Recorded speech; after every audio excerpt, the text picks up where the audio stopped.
La salud pública necesita, como todo otro aspecto de la sociedad, de una reflexión laica. De hecho, en este campo se toca a lo más íntimo de la persona, su cuerpo expuesto al dolor y al malestar, pero también su cuerpo confrontado a interrogaciones reflejadas en su identidad física, su sexualidad y su aptitud al dolor. Al mismo tiempo, la manera de organizar las estructuras de atención médica y sanitaria y su estatus de servicio público, en muchos casos les somete a la exigencia de neutralidad. De la misma manera, se somete al personal a una obligación de reserva, sobre todo en lo que toca a sus convicciones religiosas. Sin poder entrar en detalle en el debate de los límites entre libertad individual y prescripciones religiosas del personal sanitario y de los pacientes, mi intención en esta conferencia es la de exponer ciertos temas en los cuales el movimiento laico belga ha obtenido avances considerables para ampliar los derechos de las personas con respecto a la salud pública.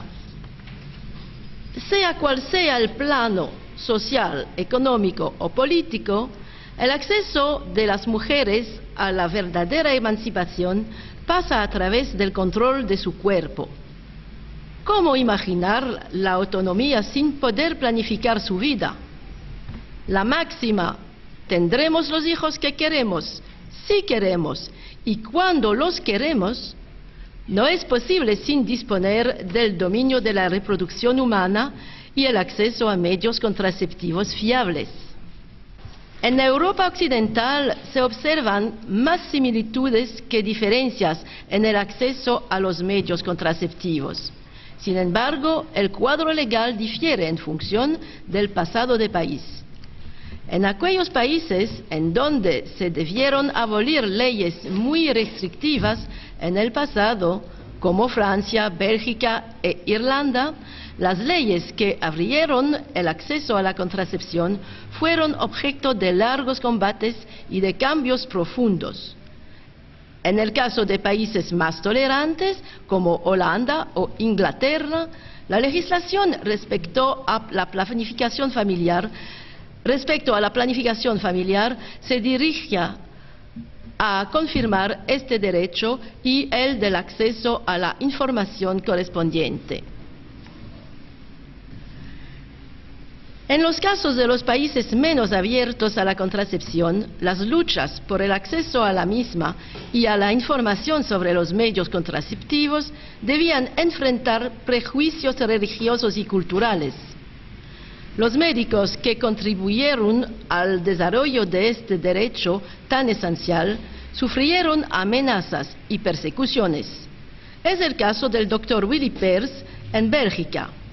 Este médico humanista comprende desde muy joven que el parto sin dolor y el derecho al aborto eran esenciales para defender la integridad y la dignidad de las mujeres. Luego de muchos años de legislación del aborto en Europa, se puede observar que esta medida, acompañada de una buena cobertura de información en materia de contracepción, ha hecho disminuir el recurso a la interrupción voluntaria del embarazo en lugar de aumentarla, lo cual era temido por sus detractores. La contracepción y el acceso al aborto legal y realizado por un profesional de la salud han permitido a las mujeres el escoger la maternidad. Esta posibilidad de decidir se transforma en una elección social, ciudadana y responsable.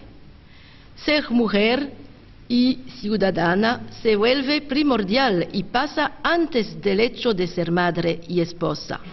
La mujer es reconocida como sujeto y no a través de un rol y de una función. es lo que le permite liberarse de una identidad asignada de reproductora social y biológica, abriéndole las puertas de otros contextos de acción en la esfera pública, y como la donación de su cuerpo a la ciencia. Todo ciudadano belga tiene la posibilidad de decidir qué destino tendrán sus restos. Hablamos ahora un poco de eutanasia. Este año festejamos los 10 años de la ley de despenalización de la eutanasia bajo ciertas condiciones, la cual fue votada tras un muy largo debate tanto en el Parlamento como en el seno de la sociedad. 10 años que se ha abierto un espacio de libertad y de respeto de la autonomía de cada una y de cada uno ante la muerte, a través de condiciones muy estrictas. Esta ley ofrece a todo ciudadano, sea cual fuera su concepción religiosa o filosófica, la posibilidad de decidir de su muerte. El interés del movimiento laico acerca de las cuestiones ligadas al final de la vida es su antecedente, ya que se considera que el derecho de cada una y de cada uno a disponer de su cuerpo constituye un pilar de la dignidad humana. Así como cada cual debe poder tomar decisiones sobre su vida, se debe también poder tomar decisiones respecto a su muerte. Esta posibilidad de poder decidir se apoya sobre valores de libertad, de respeto y de autonomía de la persona. En 2012 también celebramos los 10 años de la adopción de 2 otras leyes complementarias a la ley sobre la eutanasia. Es la ley relativa a los derechos de los pacientes, incluido el derecho de negarse a la obstinación terapéutica, y la ley relativa a los cuidados paliativos. Es importante distinguir la eutanasia, que es un acto voluntario de poner fin a la vida de una persona, lo cual difiere de la no obstinación terapéutica o abstención de tratamiento, como últimamente se ha tratado en Argentina. El Centro de Acción Laica siempre ha considerado que una legislación como esta es necesaria, que la misma debería crear un espacio de libertad que permita al médico acceder a las demandas de eutanasia de un paciente que manifiesta su sufrimiento físico o psíquico imposibles de calmar y causadas por una afección grave y incurable. Si bien ciertas dificultades prácticas subsisten, abuso de la cláusula de conciencia personal del médico, que se transforma en ciertos casos en cláusula institucional, el Centro de Acción Laica estima que la ley relativa a la eutanasia sigue siendo un ejemplo que convendría aplicar y ampliar en ciertos casos, como la apertura del mismo a los menores de edad y la ampliación de la duración de las declaraciones anticipadas. Esta libertad de escoger la propia muerte no existe actualmente fuera de países como Bélgica, Holanda y Luxemburgo. Con respecto al suicidio asistido, solo es posible en Suiza y en los estados de Oregón, de Washington y de Montana, en América del Norte. Punto. La Corte Constitucional de Colombia ha decidido en 1997 al respecto del principio. Sin embargo, el Parlamento no ha concretizado el mismo a través de una ley.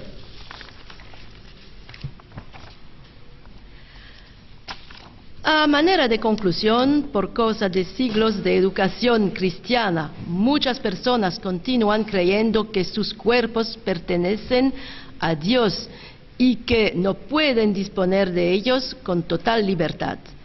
Muchos desean llegar al paraíso íntegros y sin pecado.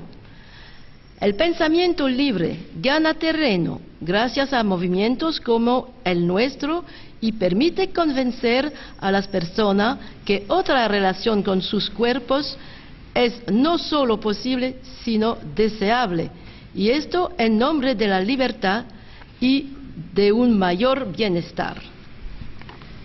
Sin embargo, estos logros laicos son susceptibles de ataques y de cuestionamientos a través de los avatares de la vida política y del regreso al poder de fuerzas conservadoras, portaestandartes de los intereses de la Iglesia. Ustedes están familiarizados de este tipo de riesgos, como fue el caso en Chile. Pero esto también ocurre en Europa, más precisamente en España, en donde se ha cuestionado la ley de la despenalización del aborto. Ningún logro es definitivo, lo que nos obliga a una grande vigilia, ¿sí?, a través de nuestras asociaciones nacionales y de nuestras redes laicas internacionales. Ahora, si les interesa, tengo algunos números. A manera de conclusión, por causa de siglos de educación cristiana, muchas personas continúan creyendo que sus cuerpos pertenecen a Dios y que no pueden disponer de ellos con total libertad. Muchos desean llegar al paraíso íntegros y sin pecado. El pensamiento libre gana terreno gracias a movimientos como el nuestro y permite convencer a las personas que otra relación con sus cuerpos es no solo posible, sino deseable, y esto en nombre de la libertad y de un mayor bienestar. Sin embargo, estos logros laicos son susceptibles de ataques y de cuestionamientos a través de los avatares de la vida política y del regreso al poder de fuerzas conservadoras, portaestandartes de los intereses de la Iglesia. Ustedes están familiarizados de este tipo de riesgos, como fue el caso en Chile. Pero esto también ocurre en Europa, más precisamente en España, en donde se ha cuestionado la ley de la despenalización del aborto. Ningún logro es definitivo, lo que nos obliga a una grande vigilia, ¿sí?, a través de nuestras asociaciones nacionales y de nuestras redes laicas internacionales.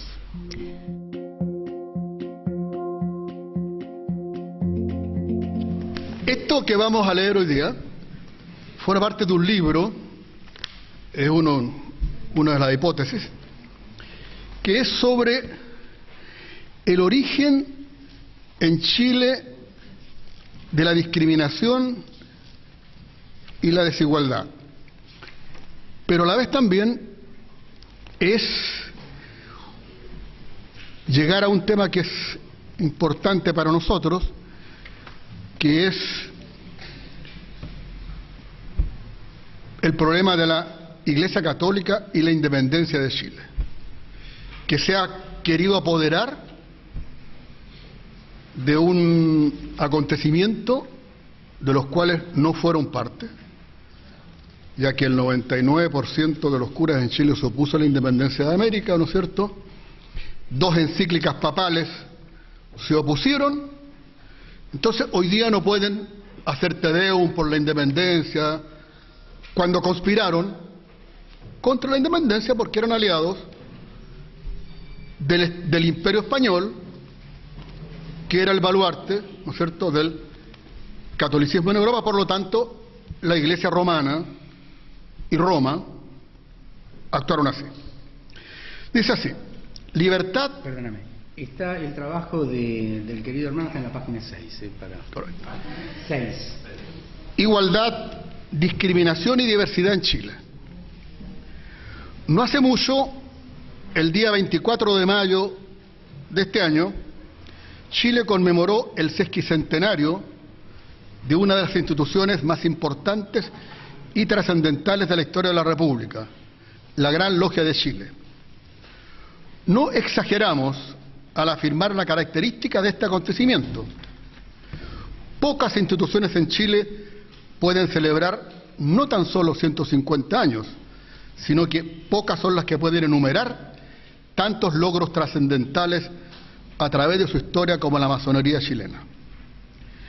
No es casualidad que la solemne ceremonia de aniversario haya contado con la presencia en el Salón de Honor del Congreso Nacional en Valparaíso del Presidente de la República, el Presidente del Senado, el Presidente de la Cámara de Diputados, el Presidente de la Corte Suprema, representantes de las Fuerzas Armadas y de Orden, el saludo del Obispo de la Plaza, que no pudo estar presente por encontrarse en el Vaticano, y la presencia de las instituciones más representativas del país. Desde el inicio de la República, las ideas de la masonería tuvieron que enfrentar serios escollos para implantar las bases fundamentales del futuro de las instituciones republicanas.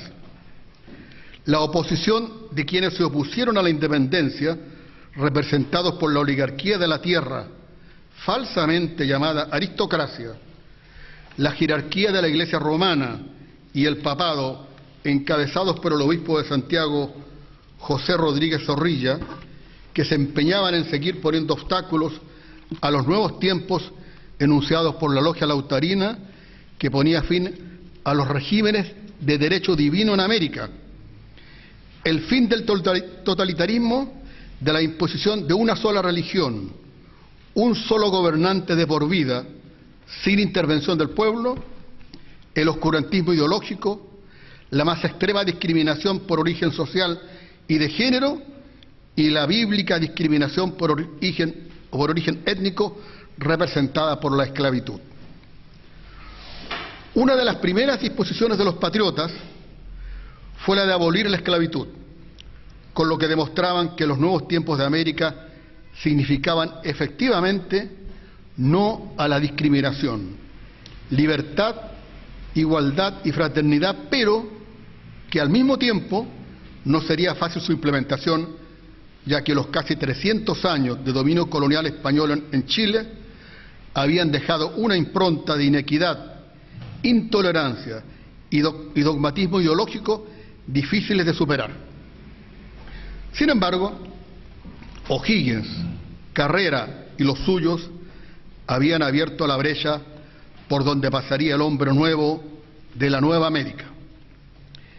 El bando de libertad de vientres decía en uno de sus párrafos, comillas, que desde hoy en adelante no venga a Chile ningún esclavo y que los que transiten por países donde subsista esta dura ley, si se demoran por cualquier causa y permanecen por 6 meses en el reino, queden libres por el mismo hecho.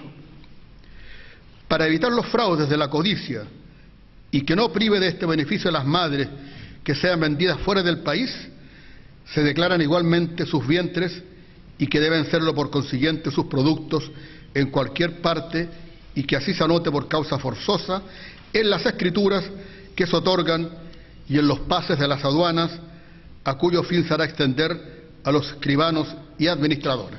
Cierro de comillas. No obstante aquello, no fue este acto la abolición definitiva de la esclavitud, por la oposición clerical y los propietarios de esclavos, todos ellos realistas, que presionaron para que esto no sucediera y se postergara la liberación definitiva.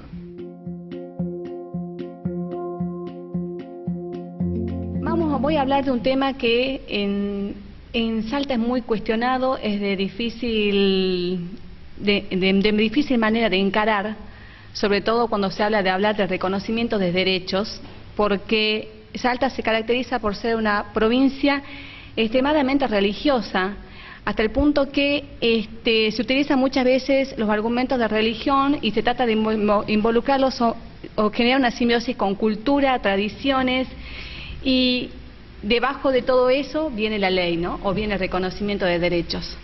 El tema del que voy a hablar es justamente de aborto no punible y cómo está actualmente la legislación en Salta y cuáles fueron las medidas que se adoptaron respecto del tema, una vez que se dictó en marzo de este año a nivel de la Corte Suprema de Justicia de la Nación el conocido caso Fall. Este conocido caso Fall se caracteriza justamente por haber dado fin a una discusión que se viene manteniendo desde hace muchísimo tiempo respecto del alcance que tiene el artículo 86, inciso segundo del Código Penal, que establece excepciones a la práctica del aborto y que justamente no debería ser penado. Como ciudadana y principalmente como mujer, veo con profunda preocupación la realidad institucional, social e ideológica por la cual atraviesa nuestra provincia.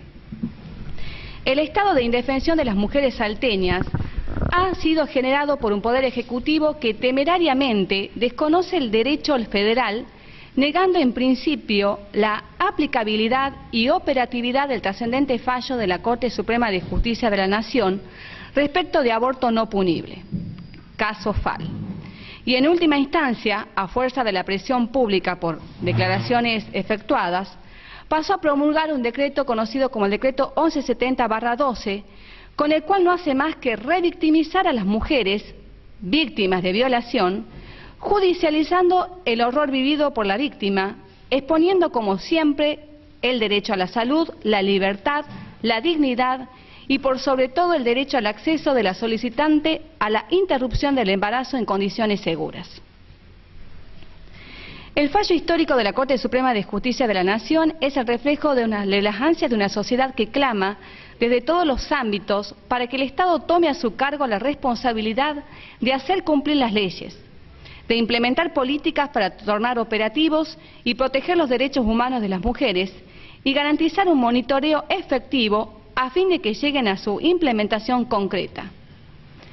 Pero todos estos reclamos en nuestra provincia se dirigen a un gobierno conservador en todas sus estructuras que impide que nosotras, las mujeres salteñas, gocemos de los mismos derechos y garantías que el resto de las mujeres argentinas. Sin miramientos, el decreto provincial mencionado, contrariando manifiestamente el fallo de la Corte Suprema de Justicia de la Nación, impone obstáculos burocráticos y judiciales para acceder a la prestación mencionada, poniendo en riesgo la salud y la vida de las mujeres salteñas. Cifras para tener en cuenta. Según los datos aportados por el Ministerio de Salud de la provincia de Salta, respecto del índice de abortos en la provincia, conforme informe realizado a la Cámara de Diputados, en 2010 se registraron 3.076 abortos. 719 llegaron complicados con infecciones, 21 complicados con hemorragia, 41 con otras patologías y del total hubo 4 casos fatales. Los datos de 2011 todavía están en proceso. Por su parte, frente a estas estadísticas difundidas, la autoridad encargada de salud reproductiva del Hospital Público Materno Infantil informó que en ese nosocomio se atienden 8 abortos diarios. Cuando una mujer, siempre que no sea salteña, es violada, vamos a ver qué pasa en este caso. Por decisión de la Corte Suprema de Justicia de la Nación, con la sentencia dictada el día 13 de marzo del 2012 en el caso Fall sobre medida autosatisfactiva, las mujeres con un embarazo producto de violencia sexual se encuentran constitucionalmente protegidas para realizar abortos en los términos del artículo 86 del Código Penal. Y los médicos argentinos pueden realizar abortos en caso de violaciones sin que sea necesaria la autorización del juez. De este modo, el fallo del máximo tribunal de la República aleja los abortos legalmente autorizados del pensamiento y afecciones personales de jueces y médicos, quienes muchas veces actúan de acuerdo con sus convicciones morales o religiosas, y no con la necesidad o aflicción de la mujer violada.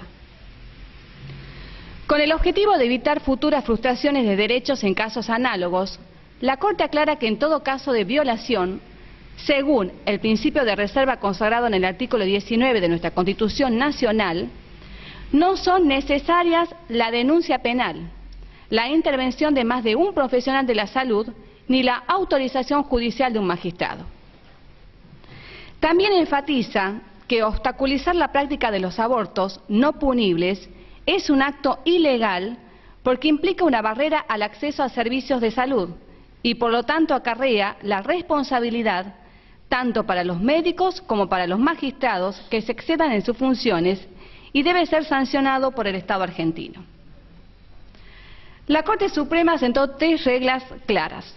Primero, la Constitución Nacional y los tratados internacionales no solo no prohíben la realización de esta clase de abortos, sino que por el contrario impiden castigarlos respecto de toda víctima de una violación en atención a los principios de igualdad, dignidad de las personas y de legalidad.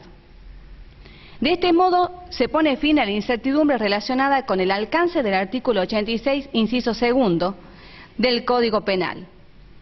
En tanto, algunas instancias judiciales han entendido que este solo se aplica respecto de la víctima de una violación que poseyera alguna discapacidad mental, criterio que llevaba a que la cuestión se judicializara a lo largo del país con resultados adversos y en algunos casos con riesgo a la realización del aborto o a la salud de la madre. Los médicos en ningún caso deben requerir autorización judicial para realizar esta clase de abortos, debiendo practicarlos requiriendo exclusivamente la declaración jurada de la víctima o de su representante legal, en la que manifieste que el embarazo es la consecuencia de una violación. Y el tercer requisito que establece la Corte dice que los jueces tienen la obligación de garantizar derechos y su intervención no puede convertirse en un obstáculo para ejercerlos, por lo que deben abstenerse de judicializar el acceso a estas intervenciones, las que quedan exclusivamente reservadas a lo que decidan la paciente y su médico. Y es también contraproducente porque la demora que apareja en su realización pone en riesgo tanto el derecho a la salud de la solicitante como su derecho al acceso a la interrupción del embarazo en condiciones seguras. A consecuencia del conflicto que generaron las declaraciones, surge este decreto en que su artículo primero establece: instrúyase a los ministros de Salud Pública y de Derechos Humanos para que en conjunto y según los lineamientos sentados en los considerandos, elaboren las guías de procedimiento necesarias para la asistencia integral de toda víctima de violencia sexual y la concreta atención de los abortos no punibles en los hospitales públicos, estableciendo como autorizada la práctica del aborto no punible con la presentación de la denuncia penal o la declaración jurada con asistencia del defensor oficial o del asesor de menores e incapaces según corresponda. Si nosotros leemos este articulado, parecería ser que no se contradice con la interpretación de la Corte Suprema de Justicia de la Nación, pero a renglón seguido establece lo siguiente: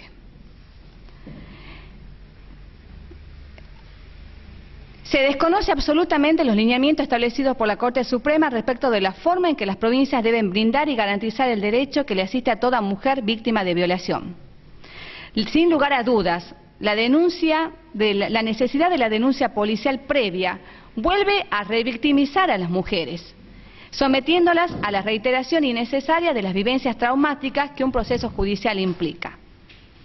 En igual sentido, la intervención de las defensorías y asesorías de menores o incapaces implica generar un nuevo obstáculo a los fines de garantizar los derechos de las mujeres. Esta exigencia introduce directamente la discusión en el ámbito judicial a través del Ministerio Público. Se obliga a la víctima del delito a exponer públicamente su vida privada y es también contraproducente. Esta situación lleva a plantearnos la inconstitucionalidad de un decreto provincial que atenta contra las garantías constitucionales de las mujeres salteñas. Como ya lo estableció la Corte, en el caso de las prácticas de solicitud de consultas y la obtención de dictámenes que de alguna manera se asemejaran a la intervención del Ministerio Público del Poder Judicial, se traducen en procesos burocráticos, dilatorios de la interrupción legal del embarazo, que lleva íncita la potencialidad de una prohibición implícita y por tanto contra lege. Realizo mucha reiteración e hincapié respecto de la intervención de la denuncia y la intervención del Ministerio Público, porque el protocolo establece plazos para la realización del aborto no punible. Y así también, respecto de la intervención de los médicos, hace referencia a los mismos, estableciendo que los médicos tienen que ejercer su derecho de objeción de conciencia, tienen 5 días desde el momento que una persona víctima de violación viene a pedir la interrupción del embarazo. ¿Esto qué genera? Que entra en el círculo de la burocratización, porque no existe una lista, por decirlo así, donde se establezca quiénes son objetores de conciencia y quiénes no.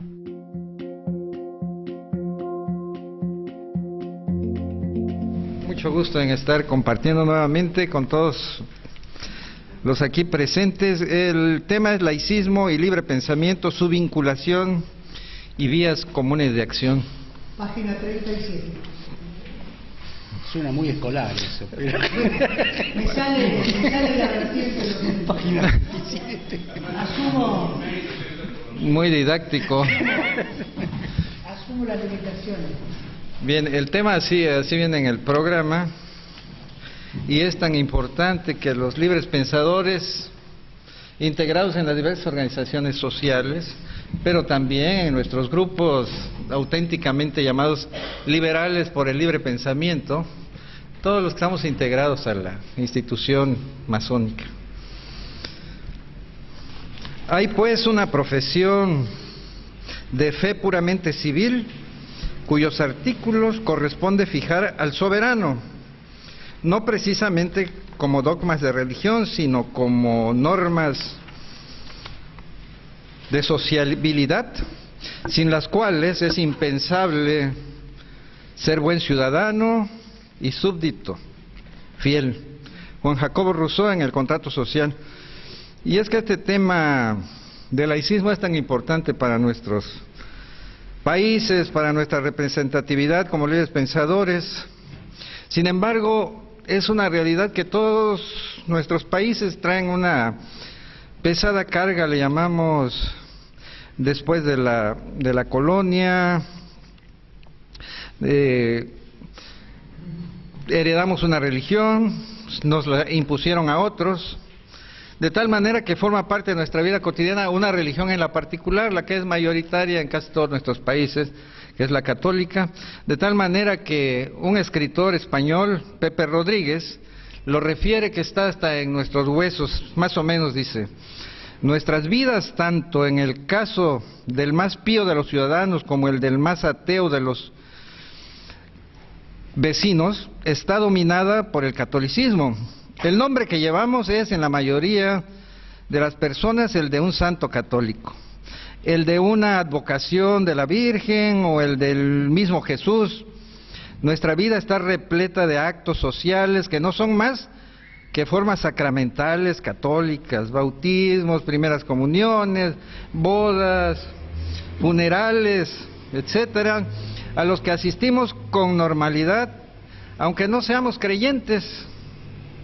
Las fiestas patronales de nuestros pueblos se celebran en honor a un santo católico o a la Virgen. Nuestros puentes y descansos vacacionales se refieren a la Navidad, a los Reyes, a la Semana Santa, San José, San Juan, el Pilar, la Inmaculada, etcétera. Son conmemoraciones católicas.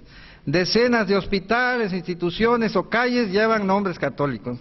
Gran parte del arte arquitectónico, pictórico y escultórico cultural es católico. Un elevadísimo porcentaje de centros educacionales y asistenciales son católicos. El peso católico es, pues, en los medios de comunicación cada vez más notable y encubierto. Nuestros gobiernos financian con una parte de nuestros impuestos a la Iglesia Católica. Esto lo dice un español, claro, no es en todos los países, pero lo está planteando. Pero esto nos lleva a los retos del laicismo. Para que el laicismo sea una realidad y produzca sus beneficios y efectos sociales, se tienen que aplicar algunas acciones en diversos planos: en la educación, en las organizaciones sociales, en el nivel de las diversas instancias de gobierno. El tema del laicismo debe permear en la convivencia ciudadana.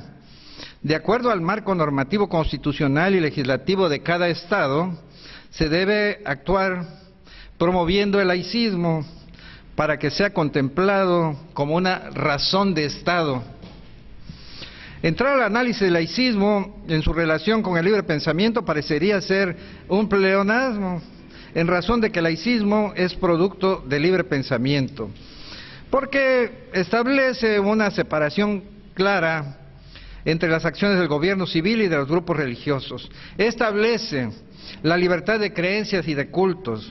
El laicismo implica el ejercicio de la autodeterminación del individuo en asuntos de índole religioso, político, ideológico. El laicismo significa ruptura con dogmas que muchas veces subyacen en los convencionalismos sociales.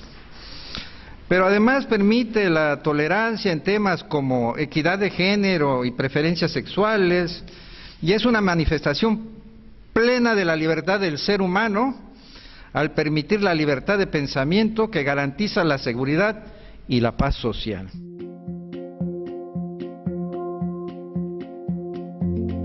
Uno se da cuenta que la educación está ante una disyuntiva: o busca el camino de la libertad de conciencia, donde no se le impongan las cosas, y el otro, donde la conciencia está atrapada y acepta sin discusión lo que se le impone porque viene quién sabe de dónde. La educación puede también ser una trampa, una forma de ejercer el poder sobre los educandos, para transmitirles una religión o una ideología política o lo que sea. Educar no es hacer que el estudiante acumule datos más que conocimientos. Cuando en historia leemos sobre una batalla, no importa su fecha ni cuántos muertos hubieron en el conflicto, se inició mucho antes de la batalla y termina mucho después del último disparo de bala. En literatura, como podemos entender, a Aquiles, en los 51 días que dura su cólera por haberle quitado a Briseida, si solo leemos un canto. Perdemos todo lo que nos describe Homero, que a su vez cuenta algo muy antiguo, pero sabemos de un hecho puntual. Y esa es la educación, de hechos puntuales que en la mayoría de las veces no le sabemos dar una unidad con la realidad. Una persona no puede comprender el sentido de un libro si no hace más que tenerlo en sus manos y volver sus hojas. Debe comprender cabalmente el sentido, recién lo logrará cuando aprenda a leerlo. Sin esa comprensión, ¿qué es la vida? Un juego totalmente estéril, con alegrías y penas confundidas.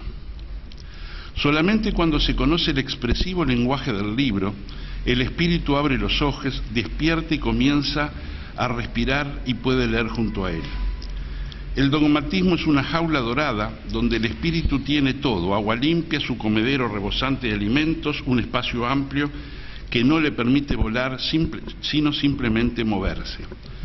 No hay momento más sublime que aquel de aquellos hombres que, estando en prisiones por sus ideas, puedan, a pesar de las rejas, dejar volar su espíritu en libertad. Por otro lado, los más desgraciados en la vida son los que olvidaron que hay libertad más allá de la prisión. Un Estado neutro y laicista tiene la obligación de que su juventud se eduque, dándole todas las herramientas para su formación técnica profesional.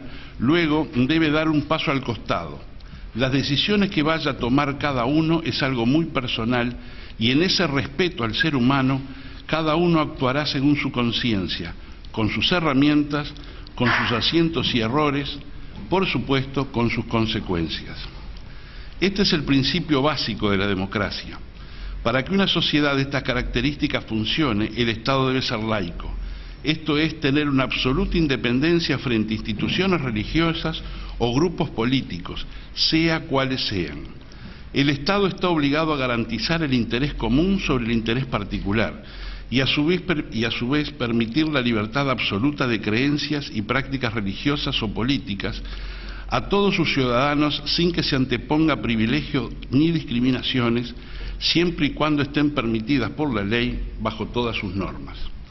La educación laicista de un Estado laico se fortalece mucho, no atenta contra nada, religioso o político. No es enemigo de estos, simplemente debe sacarlos de la esfera pública y llevarlos a la esfera privada. Si Estado y religión o Estado y política se confunden, lo primero y más importante que desaparece es la libertad. Al estar separados se reconocen a los otros, a respetarlos, y eso nos lleva a la democracia. Un sueño tal vez irrealizable es que al menos una ciudad de cada país se puedan crear dos plazas. Una se referiría a la religión. Allí se representarían los símbolos de todas las religiones. Cada persona que fuera vería que allí donde está la suya también hay otras. Que si quiero que respeten la mía debe hacer lo mismo con la de los demás. Que cuando una religión dice que el suyo es el camino, que sepa que hay muchos caminos y cada uno tiene su derecho inalienable tiene el derecho inalienable a elegir el suyo. En la segunda haría lo mismo con las ideas políticas. La capacidad de asombro del ser humano es increíble, puede crear lo más sublime y lo más absurdo, pero si sabemos buscar, de todo podremos sacar una enseñanza. El dogmatismo no es una mala palabra. Si lo que defendemos es la laicidad, este es el respeto a la diversidad, debemos defender el dogmatismo. Todo aquel que sigue un concepto religioso es dogmático. Por ejemplo, los católicos creen en la virginidad de María. Me parece muy bien. Respeto su derecho a creer en ello y ellos deben respetar mi derecho a no creer en eso. Nadie agrede a nadie, sino que cada uno manifiesta sus convicciones. Nos escucharemos mutuamente y vamos a enriquecernos. Ahora, lo que no se debe permitir bajo ningún concepto es que alguien quiera dogmatizar al otro. Allí se traspasan los límites del respeto y tolerancia y es necesario hacer frente y combatir eso. Por eso creemos que el laicismo y dogma ante la educación pueden coexistir siempre que se respeten los límites, no dogmatismo, que es el intento de imponer una idea o concepto. Más allá de toda apreciación filosófica, los Estados deben hacer sus mayores esfuerzos para lograr que la educación laicista llegue a todos sus jóvenes. El no hacerlo es uno de los mayores fracasos de los Estados. Alguien dijo que cuando muere un viejo muere una biblioteca, cosa muy cierta. A lo cual agregaríamos que debemos llegar con la educación a esos jóvenes que están confundidos, que por los avatares de la vida mueren. Allí perdemos la posibilidad de tener una biblioteca. El Estado en ese momento lo que pierde es la esperanza.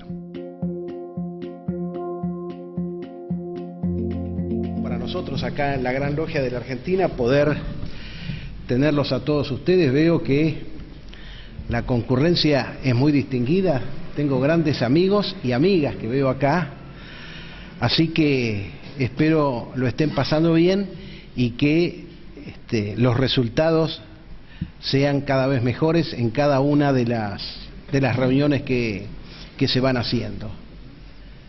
Acá con el querido hermano Llobet, el querido hermano Sebey, el querido hermano Bastián, espero que cubran todas las necesidades que tienen y que pueda salir de esta reunión los trabajos necesarios para que el laicismo, a través de la masonería, sea la punta de lanza del progreso de los pueblos. Así que no me resta más que darles la bienvenida nuevamente y espero que lo sigan pasando bien. Me dijeron que mañana van a estar por La Plata, van a visitar, creo, la universidad, algo así, y después nos seguiremos viendo a la tarde y a la noche, ¿no? Creo que así es. Así que les agradezco a todas las delegaciones que han venido y reitero, muchos ya son viejos conocidos míos y otros amigos que los hago desde esta conferencia. Muchas gracias a todos. Bueno, en realidad este trabajo es el resultado de alguna manifestación de esas tareas endógenas a que hizo referencia Marcelo, que el ILEC desarrolló en la Argentina en algunos talleres de nuestra orden, y en uno de ellos se me pidió que diera una vuelta de tuerca alrededor de esta cuestión del enseñar a pensar. ¿Por qué lo del enseñar a pensar? Porque en realidad, y parte de la ponencia del hermano venezolano estuvo dirigida a ello, las estadísticas de los países, por lo menos del nuestro, en materia educativa, que es donde nosotros focalizamos el análisis, dan cuenta de una creciente inclusión, nominal al menos, la que sería parte de una expresión coherente con esta idea del Estado laico que todos nosotros propiciamos, Estado laico que tiene una raíz marcada por la libertad, la igualdad y la fraternidad, que tiene una expresión en la historia de cada uno de nuestros pueblos de América Latina en la vinculación con la construcción de la escuela pública, herencia, por cierto, de la Revolución Francesa. Fueron los más desposeídos los que pidieron educación pública, fueron los sans-culottes los que pidieron en el reclamo de la Revolución educación, aprendizaje, lectoescritura, si ustedes quieren, y matemática. Y la orden tiene una vinculación muy estrecha, y toda la masonería universal en algunos de sus grados, con el viejo trivium y el quadrivium de los latinos, hoy superado, por cierto, como contenido de los diseños curriculares vigentes en nuestros países, pero que sin lugar a duda cumplían una función, porque en realidad enseñaban lo que se suponía que había que saber para poder pensar. Entonces, este cruce de los datos estadísticos de las estadísticas oficiales de mi país, por lo menos, con las mediciones de los resultados de los aprendizajes, sea por el sistema PISA, que es internacional, o por las propias evaluaciones de los sistemas educativos provinciales en la República Argentina, los que nos dan cuenta es de que parecería que hay una tendencia a no alcanzar lo que los docentes llamamos las expectativas de logro en el proceso de enseñanza y de aprendizaje, lo que significaría que no estamos aprendiendo. Y en realidad el objetivo del trabajo, que tiene algunas referencias a antecedentes históricos relacionados con el tema de la educación, está dirigido a advertir sobre la inconveniencia de imaginar que la inclusión es solo un resultado vinculado con la incorporación a los sistemas educativos en cualquiera de sus niveles, solamente con la incorporación.